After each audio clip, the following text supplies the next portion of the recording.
Señor, te damos muchas gracias porque donde haya dos o uno, mi Dios, tú estás ahí cuando invocamos tu nombre, Señor, cuando queremos ver tu gloria, mi Rey. Te pido, Espíritu Santo, que vengas, eres bienvenido a este lugar.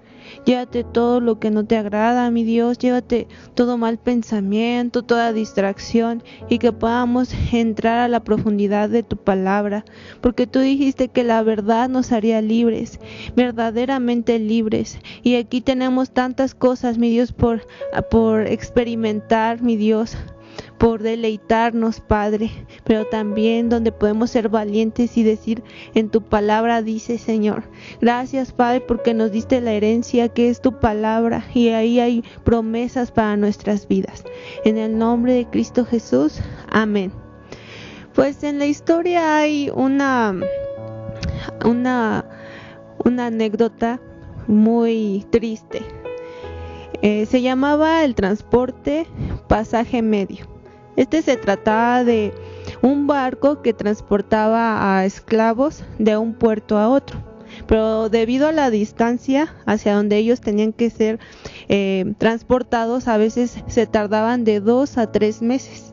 Entonces, ellos pasaban en este transporte muchas carencias y una miserable vida. ¿Por qué? Porque abajo de la cubierta permanecían cerca de 400 esclavos, donde ahí ellos hacían sus necesidades en poco espacio, comían, dormían.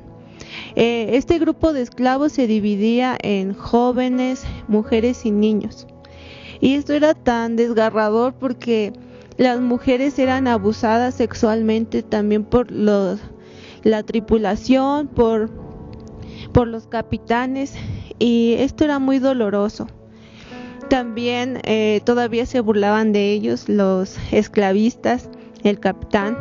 Había veces que los hacían subir a la cubierta para que bailaran y cantaran.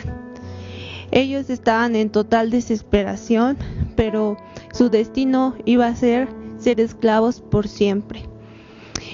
No comían como era debido, y el debido del ambiente hacía que su respiración tuviera dificultad. Morían el 12% de los esclavos en este barco por causa de enfermedades por los mosquitos, fiebre amarilla, infecciones intestinales y variedad de cosas. Esto es muy triste recordarlo y saber qué pasó, y que ellos no solo llegaban al punto final tal vez para que hubiera libertad, sino llegaban a un mercado de esclavos donde también eran torturados y abusados y elegidos como un producto, una cosa, para ahora ser de los siguientes amos, por siempre, sus generaciones y todo de ellos. Y a veces eran revendidos y jamás se volvían a ver sus familiares de los esclavos. Ahora, este ejemplo lo quiero traer hacia nuestra vida espiritual. Nosotros vivimos tantas cosas lejos de la verdad, de la palabra y de la salvación de Cristo. La esclavitud que teníamos era tan horrible. Vivíamos conforme a la voluntad de nuestra carne, no éramos libres. Aflicción, maldiciones, enfermedades tocaban nuestra puerta, debilidades, tristeza, tantas cosas, y vivíamos en desenfreno y lejos de la presencia de Dios. Pero algo tan hermoso fue que vino Jesús a quitar esa esclavitud. Quiero que lean conmigo Romanos 6 del 17 al 19. Dice: pero gracias a Dios que aunque erais esclavos del pecado, habéis obedecido de corazón aquella forma de doctrina a la cual fuisteis entregados, y libertados del pecado, vinisteis a ser siervos de la justicia.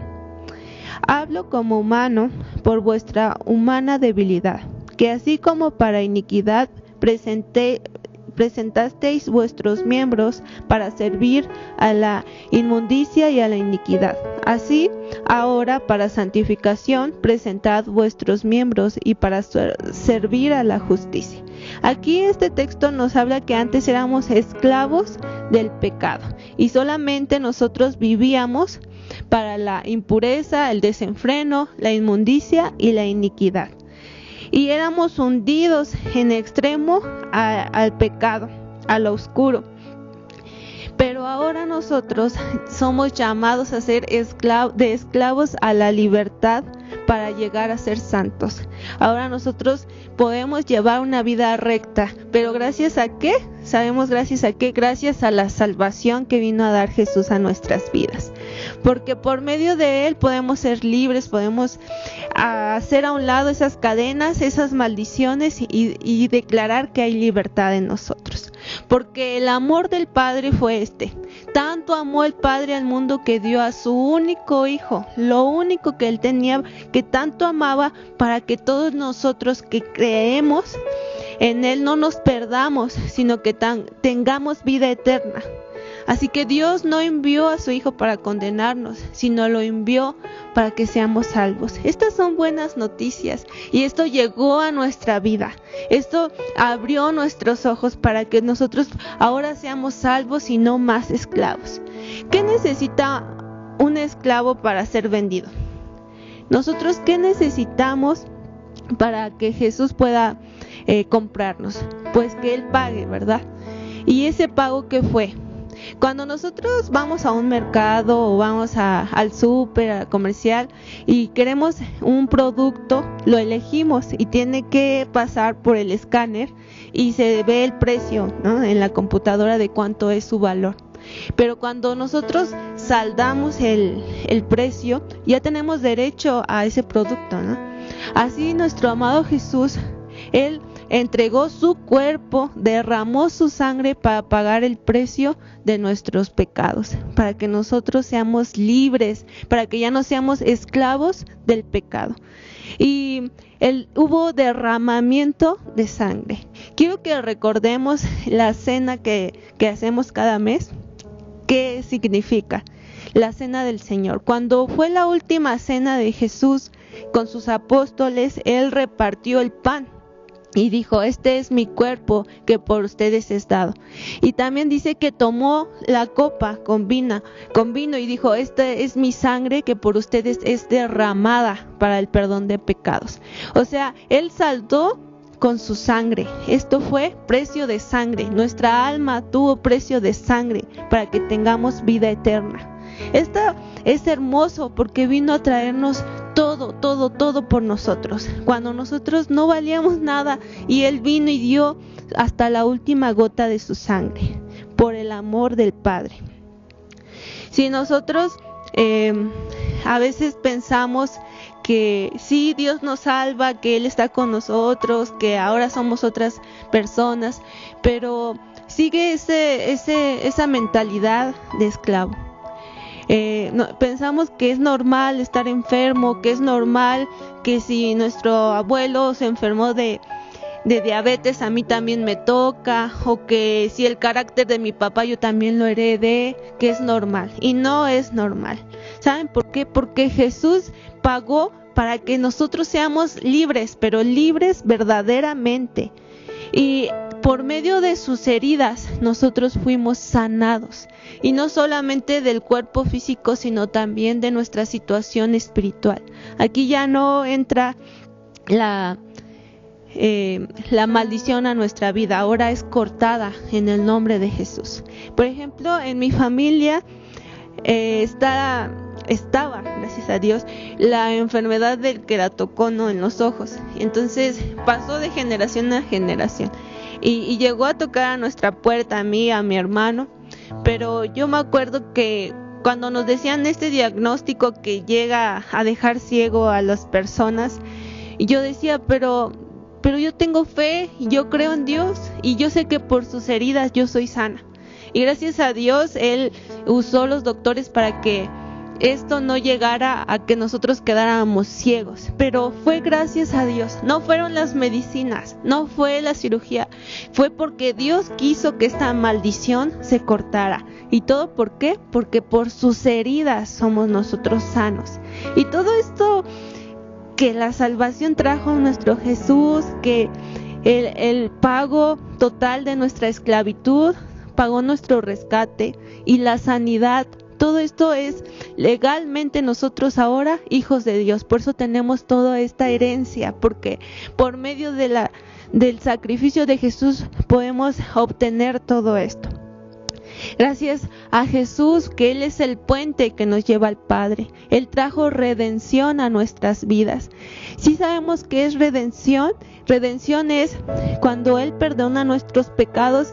Él hace que ahora haya un puente para que podamos ser reconciliados con Dios y tener vida eterna. Esto es hermoso, como ahora de la oscuridad ahora somos luz, de la perdido ahora somos salvos para una vida eterna completa. Es hermoso, es precioso todas las dádivas que nos vino a dar Jesús, y nos amó primero sabiendo que lo íbamos a engañar, que íbamos a caer, que aún sabiendo de su gran amor que Él dio por nosotros en la cruz, Él sabía que íbamos a pecar. Y muchas veces decimos, pero ¿por qué si Jesús ya pagó por mí, si ya soy hijo de Dios, por qué me vienen estos pensamientos? ¿Por qué pienso cosas malas y yo no quiero pensar así? ¿O por qué a veces tengo sueños y me veo pecando en esa debilidad? ¿O por qué a veces tengo celos, a veces aún hay rencor en mí, no puedo perdonar? ¿Por qué si Él ya pagó por mí? ¿Por qué sigo siendo cautivo tal vez, no? Y no, déjame decirte que no somos cautivos como antes éramos. Ya no somos más esclavos del pecado. Estamos en este cuerpo, en esta carne, porque pues la carne lo único que quiere es lo del mundo. Pero nosotros tenemos de vivir en espíritu. Y esta lucha es continua y el mundo, también estamos en el mundo y hay tentaciones. Y el enemigo quiere que nos sentamos culpables y que no vayamos a Dios y que no busquemos la salida y sigamos así, culpables por siempre. Pero no, hay buenas noticias. Yo quiero que imagine usted un tribunal. En un tribunal siempre hay un juez, hay el acusador, ¿no? El abogado y el culpable. En este caso, el juez es Dios, el culpable somos nosotros y Jesús es el abogado y el acusador es Satanás. De hecho, en la Biblia dice que el diablo, en Apocalipsis 12:10, dice esto. Dice, ahora ha venido la salvación, el poder y el reino de nuestro Dios y la autoridad de su Cristo, porque ha sido lanzado fuera el acusador de nuestros hermanos, el que acusaba delante de nuestro Dios día y noche. ¿Qué quiere decir? Que día y noche está el acusador viendo y argumentando y diciéndole al padre, mira, esto es lo que hizo hoy tu hijo, o esto es lo que él piensa, mira, él cayó en esto, y día y noche va y se coloca enfrente y nos acusa día y noche. Pero hay buenas noticias, es que en Primera de Juan dice en 2:1, hijitos míos, estas cosas os escribo para que no pequéis. Y si alguno hubiere pecado, abogado tenemos para con el Padre, a Jesucristo el justo. ¿Qué quiere decir? Que es probable que pequemos, ¿no? Pero está Jesús. Jesús es nuestro abogado. Ahora ya no practicamos el pecado, que es muy diferente. Pero sí hay tentaciones, sí nos acecha el enemigo. Quiere que continuamente caigamos en sus lazos, en lo que él piensa de nosotros, en sus propósitos. Pero Jesús es nuestro abogado. ¿Y qué tenemos que hacer para que Él nos defienda? De hecho, en las leyes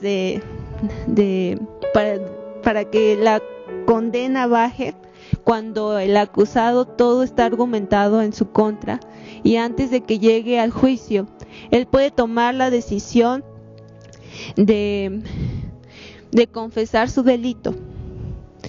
Y si nosotros también lo hacemos y tomamos este ejemplo, de hecho, la Biblia dice que si nosotros nos acercamos a Dios confiadamente, hallaremos el oportuno socorro. También dice que confesemos nuestros pecados y Él nos podrá perdonar, nuestro abogado Cristo. Que si nos convertimos de nuestro mal y nos arrepentimos, entonces Él vendrá a nosotros y sanará nuestra tierra. Pero lo primero que tenemos que hacer es confesar nuestro pecado, es confesar lo que hemos hecho y qué es lo que nos ha estado atacando. Porque Dios es justo y Él pide justicia también. Entonces, a veces nos preguntamos, tal vez Jesús no sabe qué debilidades tengo o qué es lo que estoy pasando o qué es lo que pienso, pero sí, porque tenemos un sumo sacerdote que Él padeció, Él vivió también esas flaquezas, esas debilidades, pero sin pecado.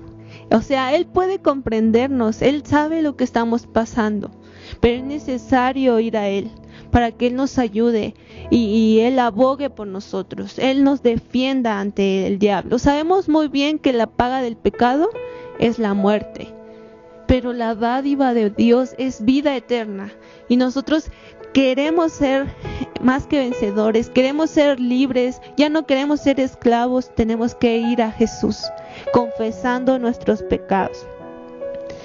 Porque Jesús es el puente a Dios, Él es el que nos puede ayudar.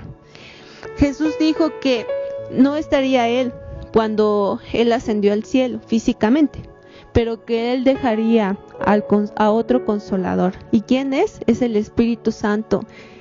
Quiere decir que ahí el Espíritu Santo está diciendo, aquí está Jesús.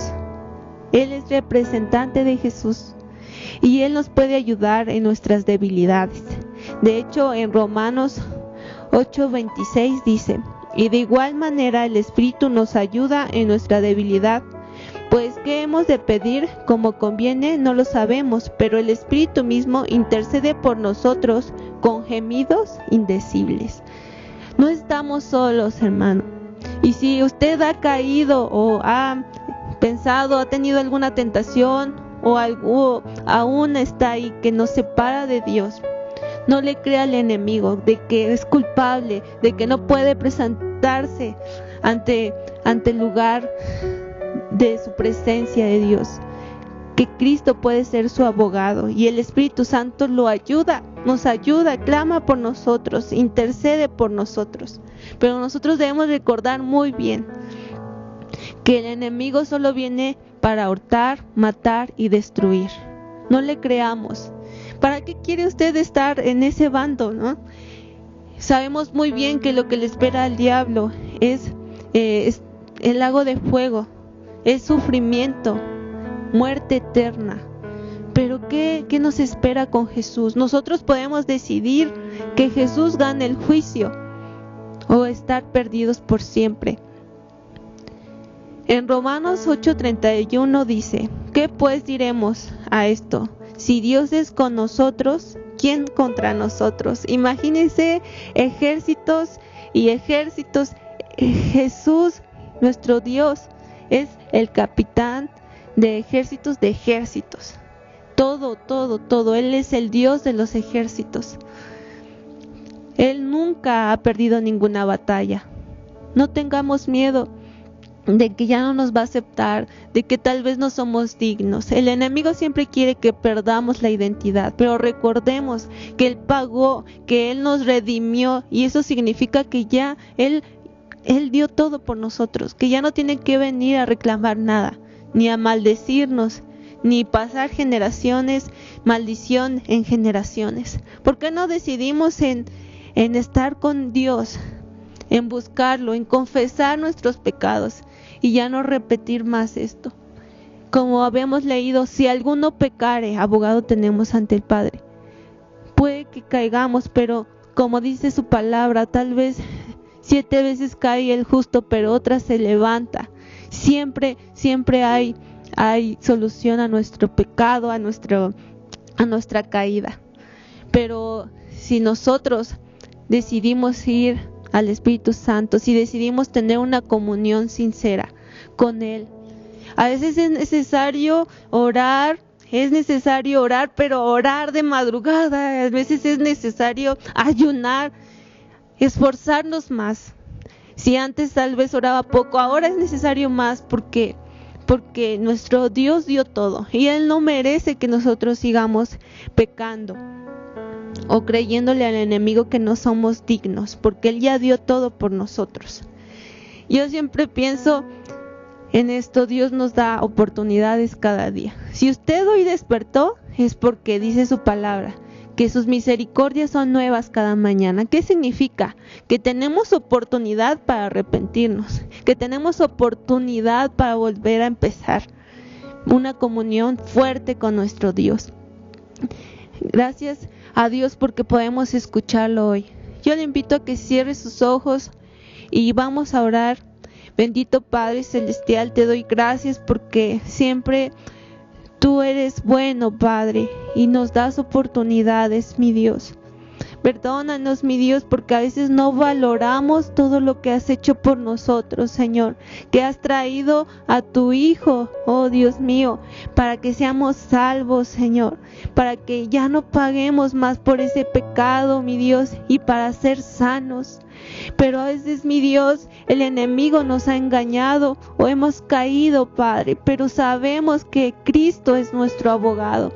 Yo te pido por cada uno de mis hermanos que traigas fuerza, mi Dios, que tu Espíritu Santo los haga fuerte en lo débil, mi Dios, que tu redención permanezca en nosotros, Padre, que seamos más que vencedores, mi Dios, que nos dispongamos a pelear la buena batalla, mi Dios, que no nos rindamos, Padre, porque en ti, mi Dios, hay fuerza, mi Dios, porque todo lo podemos en Cristo que nos fortalece. Gracias te doy, bendito Rey. Cumple tu propósito en cada uno de nosotros, mi Dios, y que toda maldición sea anulada en el nombre de Jesús, Padre, y que venga la bendición, la herencia desde los cielos aquí en la tierra sobre nuestra vida y sobre nuestras generaciones, Padre. En el nombre de Cristo Jesús, amén. Gracias, hermano. Sigamos conectados, sigamos pendientes a lo que Dios quiere para nuestras vidas.